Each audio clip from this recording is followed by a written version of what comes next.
I want to talk about something I have observed, not about cats, about laughter and distance, and what happens when one person finds something funny and immediately thinks of someone else.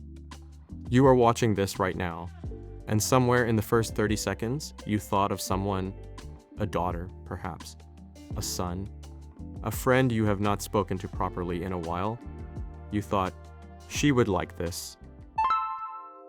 I want to talk about that thought, because it is more significant than it appears. When you find something funny, genuinely funny, not politely funny, and your first instinct is to share it, that is not a small thing.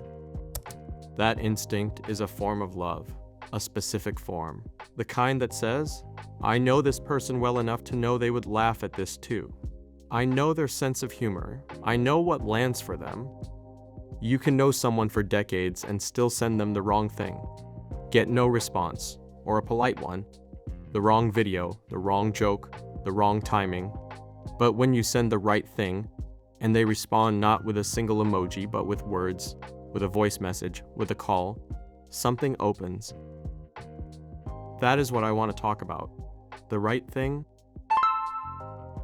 There is a specific laugh that belongs to children. I have observed it. I know what it sounds like.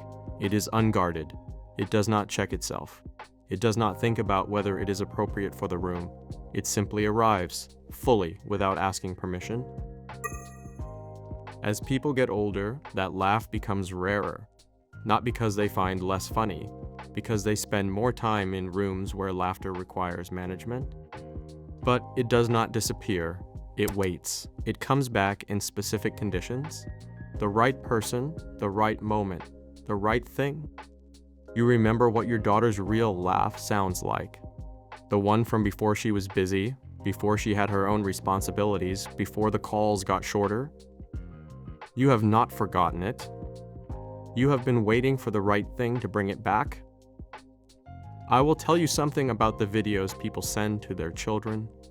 Most of them are received with warmth, with a quick response, with a smile implied but not confirmed.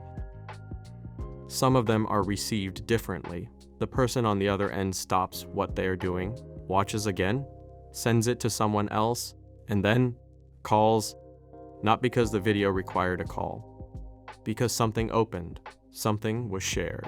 A moment of identical reaction from two people in different cities, different lives, different days, who laughed at exactly the same thing in exactly the same way. That is not a small thing. That is evidence of something that is still there. The connection, the understanding. The cat was simply the occasion. I have been observing humans for 5 years from a consistent position. What I have learned is that the things people think are small, the forwarded video, the quick laugh, the text that says only, "This is you," are not small at all.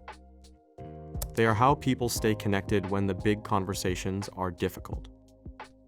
When there is too much to say and not enough time, when the distance feels like more than geography, a cat monologue about a door or a lamp or a list of complaints, these are not important subjects, but the laugh they produce is real.